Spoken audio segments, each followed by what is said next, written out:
চাচা আসসালামু আলাইকুম। ওয়ালাইকুম আসসালাম। আমার চাচা, সালাম করুন। সালাম করতে হবে না।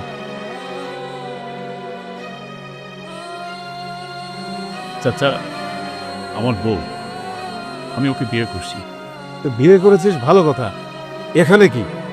চাচা, বাড়ি যাওয়ার সাহস পাইতেছি না। আমরা কয়েকদিন থাইকা একটা বাসা ঠিক করে আমরা চলে যাব। তোর বাবা এবং আমি দুজনে মিলে তোকে নিয়ে অনেক স্বপ্ন দেখেছিলাম। আশা করেছিলাম ভালো একটা উচ্চ বংশে তোকে বিয়ে করাবো, কিছু মোটা অঙ্কের টাকা নিব, যে টাকা তোর উপকারে লাগবে। কিন্তু আমাদের কথা তুই শুনিসনি। তুই তোর নিজের পছন্দকে প্রাধান্য দিয়েছিস, তোর বাবা এবং তোর চাচা কাউকে তুই মনে করিসনি। পছন্দ মতো বিয়ে করেছিস, তা আমাদের কাছে আসছিস কেন? যা, তোর পছন্দের জায়গায় যা। খুব বিপদে পড়ে আপনার কাছে এসেছি, এক রাত জায়গা দেন, কালকে সকালে দরকার পড়ে আমরা চলে যাব।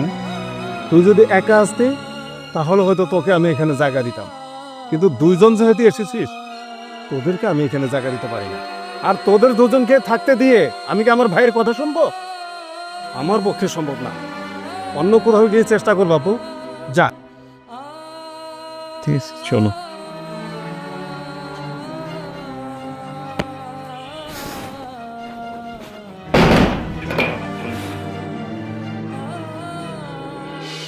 ভাই, বাবার তো কিডনিতে সমস্যা, তাকে চিকিৎসা করতে করতে এখন ডাক্তার বলতেছে ঢাকায় নিয়ে যাইতে।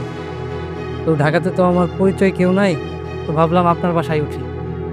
আচ্ছা ঠিক আছে, সমস্যা নাই, চলে আয়, তুই আমার বাসায় চলে আয়। ঠিক আছে ভাই, তাহলে আমি বাবাকে নিয়ে আপনার বাসায় উঠতেছি। ওকে ওকে। জি ভাই, আসসালামু আলাইকুম। ওয়ালাইকুম আসসালাম। নীলিমা, নীলিমা, কি হয়েছে? ধরো এখানে কিছু বাজার আছে। বাজার? এত রাতে কিসের বাজার আনছো তুমি? ওই যে 2 কেজি গরু মাংস আর কিছু মাছ আছে। আমার ছোট চাচা আসতেছে। কি বললে তুমি? তুমি কি সবকিছু ভুলে গেছো? আমাদের বিয়ের প্রথম দিন তোমার চাচার বাসায় গিয়েছিলাম। তোমার চাচা আমাদের সাথে কেমন ব্যবহার করেছে তোমার মনে নাই? ওই রাতে আমরা থাকার জায়গা না পেয়ে মেডিকেলের বারান্দায় আমরা রাত কাটাইছি। এত সহজে তুমি সবকিছু কিভাবে মেনে নিতে পারো? আমি কিছুই ভুলে যাই না, সব কিছু আমার মনে আছে। কিন্তু চাচা হয়তো সেদিন রাগের মাথায় আমাদের সাথে অভিমান করেছে, রাগ করে আমাদেরকে 2টা কথা বলেছে, তাই বলে চাচার সাথে কি আমরা রাগ করে থাকতে পারবো? বাবাটা দুনিয়া ছেড়ে চলে গেছে, এখন বাবার জায়গায় চাচারই রাখছি। এখন চাচাও অসুস্থ, চাচা কোন দিন চলে যায় জানি না। তাই বলছি, ওই দিনের ঘটনাটা ভুলে যাও। দেখো, চাচা আমাদের সাথে খারাপ ব্যবহার করেছে,